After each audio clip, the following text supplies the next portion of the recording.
Hello there. Good to be with you again. Welcome to another Bernie Miklasz show here on YouTube. Big news in baseball yesterday, Sunday.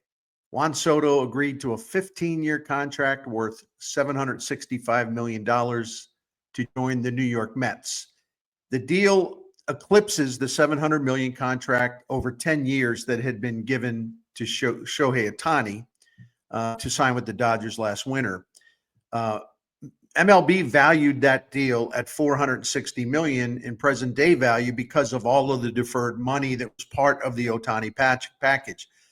Soto's deal, which is phenomenal for him under any circumstances, but the deal has no deferred money, which makes it like almost shocking in today's baseball financial environment because deferments are becoming a larger piece of the payroll puzzle. Agent Scott Boras got Mets owner Steve Cohen, one of the wealthiest men or persons in America, to agree to an opt-out in the contract, with Soto having an opportunity to leave the Mets after 5 seasons. But Cohen protected his investment. That opt-out isn't all that it seems to be, because he can only opt out after the 2029 season if the Mets don't increase his salary from $51 million to $55 million annually over the final 10 years of the deal. That's a small price to pay, bumping it from $51 million a year to $55 million a year. Small price to pay to keep Soto if you want to keep him, right? I think the most staggering part of this contract how much Soto will make over the first 5 seasons. From 2025 through 2029, 5 years, Soto's will bring in $305 million, which includes a $75 million signing bonus. But when you put in the signing bonus and the salaries over the next 5 seasons, he'll bring in, if we're going to break it down on an average basis, he'll bring in an average of $61 million per year during that stretch. And again, with no money deferred. Soto, put this into perspective now. Soto will make $61 million by himself in 2025. Let's contrast that to the Cardinals. As presently constructed, the entire Cardinals outfield will make an estimated $6 million in 2025. $61 million for Soto, $6 million for the entire Cardinals outfield. And if you want to list Brendan Donovan as an outfielder, and we all know he'll be moving around in the field, then the St. Louis outfielders, if you include Donovan, will make around $10 million coming up in 2025. Nootbaar, Walker, Siani, Scott, Burleson, and Donovan. This was the third massive free agent deal signed this offseason. The Dodgers gave Blake Snell a 5-year contract worth $182 million. The Giants landed the former Brewers shortstop Willy Adames to a large deal, 7 years, $182 million. More big contracts are coming. It's just a matter of time. And the free agent market's moving a little quicker, obviously, than it did last year. But anyway, still out there and waiting for the big payday. Our starting pitcher Corbin Burns, third baseman Alex Bregman, starting pitcher Mac Fried, and among relievers, Tanner Scott is going to get a big payday. He's outstanding. The spending spree isn't just limited to top-tier guys, right? If anything, as it applies to the Cardinals, one of the things that probably is concerning to them, and again, you don't have to be concerned. I'm just saying from where they sit, I would imagine they're probably not thrilled by seeing a lot of second and third tier free agents, starting pitchers specifically, cashing in. Yusei Kikuchi, Luis Severino, Matthew Boyd, Frankie Montas. Heck, the Mets even gave $38 million over 3 years to Yankees reliever Clay Holmes, and they plan to make him a starting pitcher. Michael Wacha agreed to a 3-year, $54 million extension with Kansas City. Nick Martinez accepted Cincinnati's qualifying offer of $21 million for 2025. Again, these are not outlandish deals, but my point is when you look at the top tier free agent signings and you look at like sort of the middle class free agent signings, the price is still going up and up and up. It'll be interesting to see how much, and I think this is a test case. It'll be interesting to see how much former Cardinal Jack Flaherty will sign for when he agrees to a deal with someone, because there is interest in him, and teams are going absolutely cuckoo in the search for starting pitchers. Listen, the cost of signing free agents, pitchers or otherwise, it ain't going to go down a year from now. If anything, the free agent prices will continue to rise. The Dodgers have shown teams, for example, how to push salary obligations far into the future by using generously funded deferred payments. The Cardinals have done this before. That's been kind of one of their techniques, but the Dodgers are taking it to a whole new realm. Blake Snell's contract announced last week includes $66 million in deferred money payable through 2046. When Tommy Edman, the former Cardinal, signed with the Dodgers an extension, it's a 5-year deal for $74 million. That included $25 million in deferments payable to Edman through 2044.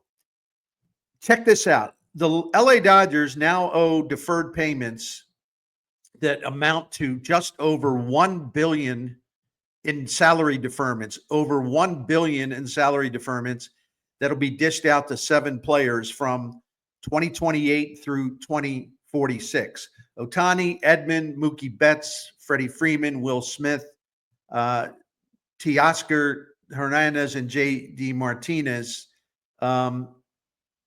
Wow. I mean, Hernandez and Martinez aren't even with the Dodgers anymore. They've moved on, but the Dodgers will be paying them well into the future anyway. That's why, and I'm going to go back to this. That's why I'm surprised by the Cardinals' apparent desire to hold on to starting pitcher Eric Fetty, and closer Ryan Helsley for 2025. It isn't that they wouldn't help the team. Of course they would help the team. I mean, obviously, right? And there's no guarantee that they will hold on to one of them or both of them. I mean, if they get an offer they can't refuse, it would be just stupid to turn it down for either one of these guys. Well, you can always refuse an offer, but you know what I'm talking about. You can't walk away from something on the table that would really make you better in the future. And of course, you could always flip these guys, one or both of them, at the 2025 trade deadline at the end of July. But from where I sit, and I think this probably is true for many of you, there's more of a chance of the Cardinals keeping Helsley and Fetty and having them stay for 2025, more than I would have guessed, more than I would have surmised at the beginning of the offseason. Of course, both can become free agents after 2025. The cost of free agency is going to go up and up and up.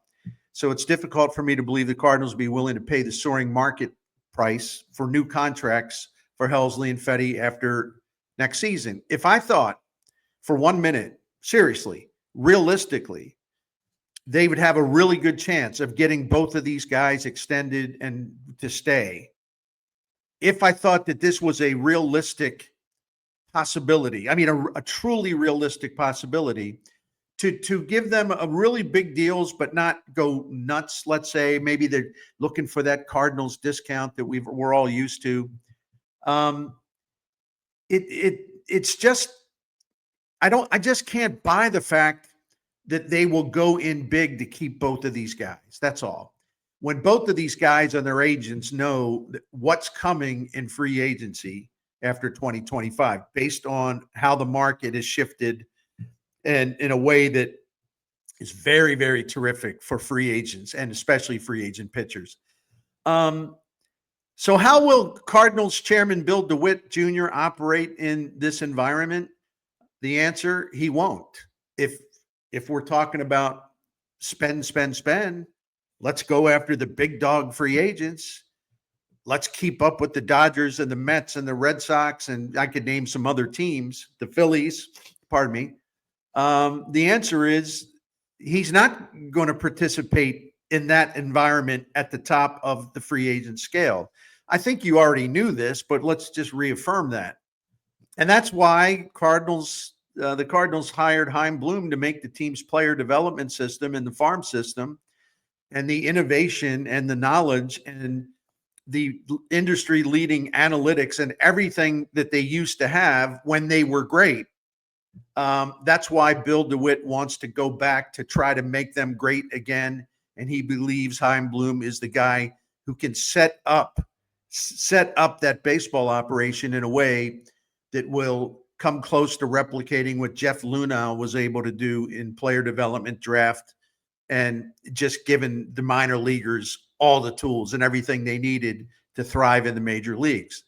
And along those lines, in the coming years, including right now, because they're still planning for 2025, that's a coming year, right? It's imperative for the Cardinals to draft, develop, and graduate a parade of talented youngsters, hitters and pitchers. Each one will be under contract control for 6 major league seasons before free agency even becomes a factor. And if enough of these guys pan out, the Cardinals will be, well set up for years to come, at least until each individual player would reach that free agency bridge. And then you never know, of course. That's why I think Bloom and the farm director that he hired, Rob Cerfolio, are the 2 most important people in the Cardinals organization.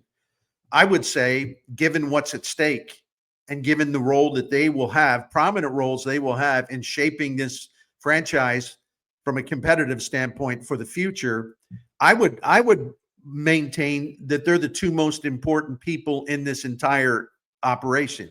And I'm including players in that, right?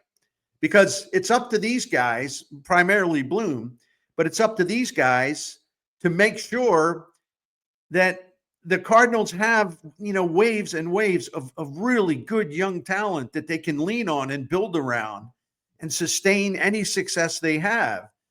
And so this is a lasting thing. This thing, the magnitude of the jobs these gentlemen have, the impact of the jobs they have will stretch well into the future. This isn't a thing where you sign a player to a 3 or 4 year contract at big money. This transcends that, because you can look way down the road and you'll know, if we could see into the future, we'll know just how successful Bloom and Cerfolio and everyone else that they hired to restore the Cardinals, we will know how successful they were or not. That's why I also think, the future does depend on them. And, they're really, really important, just to reiterate that. And I apologize for being redundant. It's also, I believe, and I know some of you are probably sick of me talking about this, I think it's important to trade assets that are close to becoming free agents, unless you are absolutely determined to sign them, and you will sign them, right? Unless the Cardinals are going to go all in on Helsley and keep him beyond 2025. And Eric Fetty the same way, especially if he has a good year in 2025. Those contract prices for those 2 dudes will be elevated. You know that. Now, and if they walk away, the Cardinals will be virtually empty-handed if they go bye-bye as free agents. Cardinals would receive a compensatory draft pick for each pitcher, and I know that gets some people jacked up. I compare that to what they could get if they trade one or both of them now, given the desperation out there for pitching, right? So yeah, it's not like the Cardinals will get nothing if they walk away. I mean, sometimes it happens that with that compensatory draft pick, you actually strike it pretty big. The classic example in terms of the St. Louis Cardinals for doing that is Michael Wacha. The Cardinals selected him in the draft with the pick they received, the compensation for Pujols signing with the Angels after 2011 season. And without Michael Wacha, the Cardinals don't win the pennant and get to the World Series in 2013, among other things. But if we're talking about as an operational philosophy, letting good players walk without cashing in with larger deals for those players, larger deals as in trading them for a package of young talent, young major leaguers, whatever that package would be, I think it's the wrong way to go for any franchise that is not going to ever hang with the big spenders in Major League Baseball. But Cardinals president John Mosiac, and some of you have pointed out, you say, this looks like Mo's trying to, on his final season of running the baseball department, it's like he's trying to secure or repair or put his legacy in a different light. He wants to go out on a winning note. Now, I don't doubt that that's applicable. I don't doubt that there's some truth in that. I don't know how much he's fretting over his legacy, but I do know this: he seems to be, unless this is all one big, kind of playing possum, kind of setting the deck to trade these guys, but he wants to make it seem like he's playing hard to get. Oh, we'll keep both of them. Oh no, we need them because we think we're going to have a good club. So we don't know what he really, really, really believes, what he really, really, really wants to do, or whether this is just sort of the pre-trade posturing and tap dancing and trying to convince teams that you're serious about keeping your players. In other words, hey fellas, you want Helsley? Pay up. You want Fetty? Pay up. It ain't going to be cheap. Okay. We'll find out soon enough what the real plan is deep down for John Mosiac. But he really does seem to have been, he's been doing this all along, and he's really sort of turning up the aggressiveness on this, talking himself into believing that the Redbirds are contenders in 2025. And in that scenario, of course, they will need Helsley and Fetty instead of worrying about adding more young talent in trades to this roster regeneration project, if you want to call it that. I'm just sick of calling it reset or whatever. Hey, listen, perhaps Mo's view will be validated. Perhaps the Cardinals will be contenders. Perhaps they will exceed expectations in 2025. As many of you have noted, the NL Central is far from dominant. It is not a scary division. If you're trying to, make the best use of your funds and hold the line on costs and do a soft reset, soft rebuild, soft regeneration, whatever R word you want to use, right? If you're kind of like, you don't want to tear it down, but you still want to be kind of good, and hey, maybe there's a chance, that kind of thinking. This is a good division to be in. It gives you shelter, and it would give the Cardinals some shelter in 2025, unless the Chicago Cubs decide, you know what, we ought to own this division. Let's go. Let's turn it up. Let's be aggressive. Let's go out this winter and go berserk. I don't think that's their ownership's way either. That's the irony, Bill DeWitt and the Cubs ownership probably have more, in terms of their philosophy, probably have more in common than you would imagine, right? The Ricketts family and Bill DeWitt. So the NL Central does provide shelter, but I think it's going to be providing shelter for quite a while. And that gets back to what the real goal is. Is it to be good, be competitive, to be at least, you can say, well, we are contenders. Well, you're contenders if the bar is set low for you winning, relatively low for you winning a division title. You can declare yourself a contender because last year, for example, before the trading deadline, the Cardinals were 2.5 out of the final wild card spot. They were contenders. You're 2.5 out. Even if it's the third wild card, you're a contender. I'm just saying, I'm not saying, oh yeah, they were strong contenders. No, I'm not saying that. From their viewpoint, well, we want to contend. They could claim that they contended. Well, at least until the bottom dropped out and they scored about, I don't know, I'm exaggerating on purpose here. Final couple months of the season, they scored about, 1.5 runs per game. Actually, wasn't that bad. But the offense, except for that hot streak that began on Mother's Day, May 12th, and then carried on to, whatever the end date was. I think it was July 9th. Cardinals had a good offense for a while. But before the hot streak and after the hot streak, bad offense, real bad offense. So, you can declare yourself a contender and not be wrong. So the Cardinals seem to be inching towards doing that with some of the comments that John Mosiac continues to make on Sunday morning, KMOX Sports, on Sports on a Sunday morning.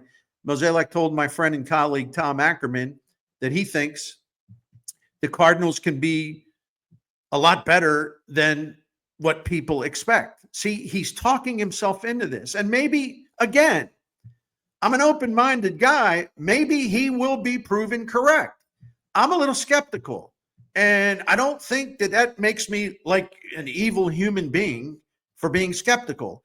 If you have watched this organization for as long as I have, you would know there's always a reason to be skeptical when they say something. That's all I'm saying. I choose to be a little skeptical of how good they're going to be in 2025, no matter how many more times Mosiac is going to sound a positive note.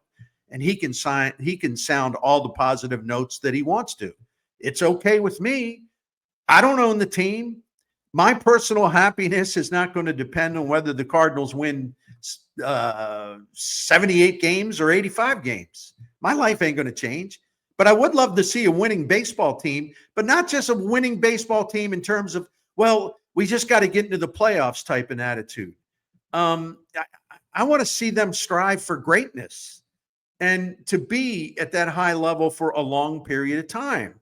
But are they going to be able to do that? It's going to be a challenge, right? And I know when, if the Cardinals truly believe, hey, we want to be good, we want to be competitive, and just sort of hold the line all the time on this and just bank primarily on the farm system, which is a smart thing to do, banking on the farm system, that part. Then you got to supplement it. You got to roll up your sleeves and add some elite talent to your own homegrown talent. I'd rather see greatness be the goal rather than goodness be the goal. Oh, I think we can be pretty good.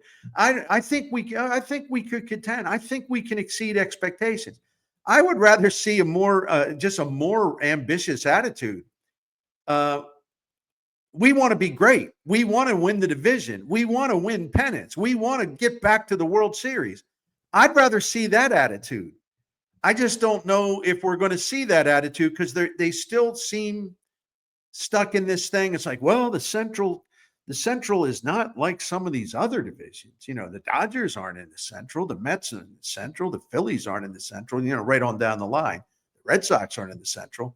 So that they can talk themselves into justifying keeping the payroll at a certain level. And look, I'm one of these people, as I've said a million times, probably to the point of wearing y'all out.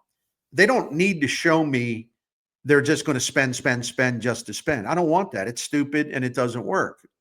We have seen that it doesn't work for them. I want to see them get to the point where they truly they are truly loaded with young, cost-controlled talent, which they can add to by signing top-tier free agent or two, depending on the year, or they can trade these young prospects because if they have a great supply, they can afford to trade some of those prospects and get the immediate help that they truly need in deals. But I'm not talking about just getting middle-class guys coming in, talent level middle-class guys. I'm talking about big moves that really elevate your team. And I know that I think Bloom, rather than kind of the wishing and hoping strategy, I think Bloom will take a more pragmatic approach than Mosiac has in recent years, especially with assets that are movable in trades. That's how you keep your team flowing with talent on a near constant basis, and that gives you a larger measure of cost certainty and stability. It gives you a foundation that is in place for a long time, and hopefully for them, it would be self-sustaining for a long, long time. We've seen it before here. I know that isn't as exciting as spending humongous sums of money on free agents, but here, let's talk about this again. The question isn't whether Bill DeWitt should alter his philosophy and jump in to pursue elite free agents. Now, you can say that he should. I can say that he should. we can make demands and we can have little fits and all that. What he should do and what he will do are two different things. So no matter how much we want to see Bill DeWitt Jr. go in big on free agency, for example, he won't. And I'm talking about anytime soon. He won't. Maybe to supplement it later on with this young, talented foundation they've built. Because he never really has gone in this way. He's tried a couple of times. More on that in a second. Sure, the Cardinals added significant salaries in the trades for Paul Goldschmidt and Nolan Arenado, and part of that was extending Goldie's contract that he came over with from Arizona for $130 million over 5 years. That's a good contract, but that was a kind of price point that worked well for both sides. I think Goldie at that stage in his career, he could have probably gotten more had he opted for free agency rather than signing with the Cardinals, but he liked what he saw in St. Louis and he wanted to stay. It was a common sense contract for both parties, right? Rather than anything truly extravagant where it blows you away, right? And keep this in mind too when we talk about, well, Goldie took a little less, right? Maybe he took even a lot less. I don't know. We'll never know. See, the player must really want to stay in St. Louis to even consider a discounted contract. And even then, it depends on who his agent is. If it's Scott Boras, ain't no such thing as a discounted contract. Maybe a shorter term contract, the so-called pillow type deal. You sign 1 year, you try to improve your value, and then you go out on the free agent market again. Sure, the Cardinals have tried to splurge under DeWitt on occasion. Top free agent market guys. David Price and Jason Hayward are the two prime examples. But they didn't sign here, did they? And as it turned out, it's probably good that they didn't. And I'd say it was good that they didn't. So this has never been the DeWitt way. He's not going to spend like the Mets owner, Steve Cohen, or the hedge fund dudes who are going to keep the Dodgers rolling with expensive and elite talent, probably into perpetuity, depending on how long these guys own the Dodgers, right? When the Cardinals, especially with Chaim Bloom coming in, and don't get mad at him, he's just going to be doing his job. The Cardinals spend on free agents. They're going to be looking for low-cost, potential high-value bargains that turn out to be better than people think. And every now and then they'll go for an upper middle level free agent, as they did last year with Sonny Gray, and then kind of middle tier free agents with Kyle Gibson and Lance Lynn. Gray wasn't mid-level, but he wasn't top of the free agent bracket either, right? He was somewhere between the middle and the top. And he is in a higher class of free agent acquisitions. But again, we're not talking about a top of the market guy. And that's the point I'm making. And again, that's why Bloom's going to be leading the baseball operations for 5 years starting after the 2025 season, because his strengths match DeWitt's envisioned model, one that worked successfully for the Cardinals owner in the past. We've been through all that. Don't need to review it again. Whether the updated model, which is patterned after, Tampa Bay and Cleveland and a couple others I could throw in there, but primarily Tampa Bay and Cleveland, whether that will lead to more division titles, pennants, and World Series. Well, we don't know that right now, do we? A lot of it depends on what teams in the NL Central are going to be doing over the same time. If the Cardinals here's another point. If the Cardinals want to lure expensive free agents in the future, if they ever get to the point where they're in the chase for some of the bigger people available on the market, first thing, they're going to have to make this a more attractive franchise that has much stronger appeal to free agents. Free agents, especially if they are consumed by winning, they're going to want to go to a place where they don't have any doubt whatsoever about the commitment to winning. No doubt about that. Maybe there's an exception every now and then, but by and large, guys, if they can get top dollar or close to it, but they're signing on with someone that they know, ownership, management, they're going to do everything to win. That is a big pull. That is a big lure. And let's be honest here. The Cardinals are no longer a top destination franchise for players that have really great options elsewhere. When you choose a new home for free agency, things are just different now. The perception of the Cardinals around Major League Baseball has changed, and not for the better. And I think that filters down through agents and free agents that they represent. But Chaim Bloom was a free agent, right? He did have other options, but he really wanted to come here and work for the Cardinals franchise because he really wanted to restore the slumping brand that this thing has turned into. And I commend Bloom for that. And I think he believed that he's a good fit for what the model Bill DeWitt wants to put back together again. And there's nothing wrong with putting that model back together again because of the success in the past. But again, I repeat, that can't be the only way. If you want to get back to putting trophies in the trophy case, that can't be the only way. You're going to have to supplement it and go in big from time to time to give your team a much better chance of making a run and playing for those things that you used to compete for.